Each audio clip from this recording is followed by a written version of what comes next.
let me just share with you what my thoughts are on these various topics as it focuses on LCDs. I want to just cover some of the MAC characteristics, the CAC characteristics from my sort of vantage point. We'll talk about the LCDs, and even though it says CAC functions, you know what the CAC functions are. I want to just sort of leave you with some of my final observations of this process. So, MAC characteristics. What are the sort of differences amongst the various contractors? Again, this is my sort of opinion on this. Though some of this comes from the Program Integrity Manual. In fact, there are pieces of this information I'm sharing with you are right out of the Program Integrity Manual, one of the internet-only manuals. So, you know, all the different contractors out there have various medical directors with different experience, different specialties, which can be good and it can be problematic, I guess. It depends how it's handled. It's very useful because these people who have expertise in fields bring strength to writing LCDs. But there might be a tendency to always want to write those type of LCDs because that's your comfort zone. So, and then the medical directors have specific personal ties to community resources, which are always a good thing. And that varies from contractor to contractor. The resources may differ among contractors. And I got a kind of a good feel for this when Highmark Medicare Services, which became Novitas Solutions, won the award for a new jurisdiction. And I could see what the outgoing contractors had as far as resources in these areas. I think all contractors have medical review, provider outreach, informatics, and other departments, but there's a slight different emphasis or investment in resources in each of these departments. And they can have some meaningful difference as you work within the organization. They're all there from contractor to contractor, but they definitely have a different emphasis.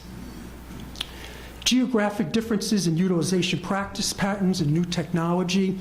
So if there's a lab in a certain jurisdiction or an IDTF in a certain jurisdiction, that may influence the type of utilization that particular contractor is going to see. The influence of local academic institutions and influence, well, let's cover that first. The influence of local academic institutions, where clinicians obtain their training, can really affect practice patterns in certain areas. When it comes to introduction of cutting-edge new technology, when it occurs in certain areas around the country of centers of excellence, say, or large academic teaching institutions, it sort of disseminates out from that geographic area. And people will use that technology more likely in one jurisdiction than the other. Sort of, who taught the residents? Who taught the fellows? What type of technology were they using during those years of training? Then when they enter practice, what are they comfortable with? That influences practice patterns around the country. A couple of comments about, really just one about state professional boards and societies. This also applies to the academic institutions. You know, there are three types. Those that are silent, those that are collaborative, and those that are confrontational. It really varies. I've been part of some fantastic collaborative experiences with societies, large academic institutions. Some you'd never know they even existed. So that varies significantly and can weigh heavily on a contractor, especially as it involves the LCD writing process. The last comment, the last bullet on this slide, I find really interesting. So who attends CACs and the length of the term on a CAC? The Program Integrity Manual sort of leaves it up to the contractor to decide. The way I see it is I could make cases for senior CAC members, like probably many of you, where it's of extreme value. Just the institutional knowledge of this complex program, this fee-for-service Medicare program, the Medicare manuals, the LCD writing process, just having the knowledge of those individuals out there and understanding the various perspectives of it is extremely valuable. I can also make the case that bringing on new CAC members is also valuable because it can introduce new ideas, energy, enthusiasm, and allow an opportunity for new providers out there to join the process, and they had a real desire to do so.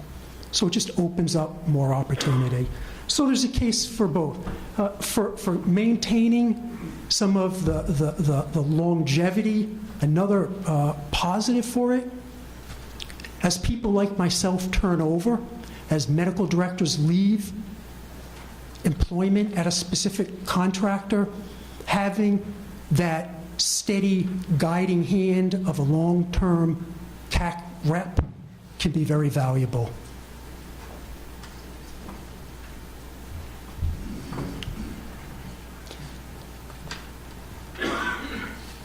So what are the CAC characteristics? Again, this is just sort of my observations of the CAC process. Formats differ. Some states have been used to having a single meeting for just when we go through the formal CAC meeting, it's that single state, and the CAC, the MAC meets with the CAC representatives. Some are combined, as you know. At Novitas, we've had both. I say they both work. I honestly, I've seen them both work both ways. We have, in one of our jurisdictions, ever since I've been employed with the company, it's been a combined meeting. It's a very productive, strong meeting. I've been part of other meetings that aren't as large, and they're strong. Some are not as strong. The aspects of attendance and participation and the quality of the discussion can really vary. And there's not an absolute correlation between the number of people that attend and the quality of the discussion. To me, it's about the individuals that attend and the effort they put into it and the preparation they put into it, and whether they're providing opinion or unbiased input that's evidence-based as much as it can be. And we'll talk a little more about that. But I've been part of some CAC meetings that, I would say the attendance was fairly low, but the discussion was extremely rich with well-prepared representatives. And I've been part of some large meetings that were very strong and some that were disappointing. So, it's hard to say. And then some people attend in person, some people attend telephonically. I'm not sure that matters a whole heck of a lot either, because I've seen people come in person, not contribute a lot, even if it's their specialty, and others who attend telephonically and This discussion is wonderful, where they actually contacted the medical director ahead of time, provided them with literature, had a discussion, so it was sort of a pre-meeting before the CAC. And that was all done telephonically, and it was very positive. Overall, I would say my observation is podiatry is a very strong specialty. I think you're well respected. I can speak for Novitas, and I really think podiatry is a well respected profession at Novitas. I gave you my little spiel about being personally invested in the profession, sort in a way, I guess you could say. But I do think it reflects Novitas overall, and podiatry is well respected. And I think that's because the CAC members come well prepared, willing to talk, and I just present themselves very well. So you all know about CAC functions. You're all familiar with them. You know about advising, disseminating information to others in the community or society, discussion on conflicting policies, which is real big for us right now because we have different policies, some different policies in different jurisdictions. We present utilization data at CAC meetings, and we have discussions. And of course, you provide us with feedback. What I wanted to just mention to you, again, from my perspective about writing LCDs, is it definitely takes a different skill set than what we're typically used to with our patients in the exam room. When we're in the exam room, what do? We talk about all the pros and cons of all the various treatment options that may apply to that patient.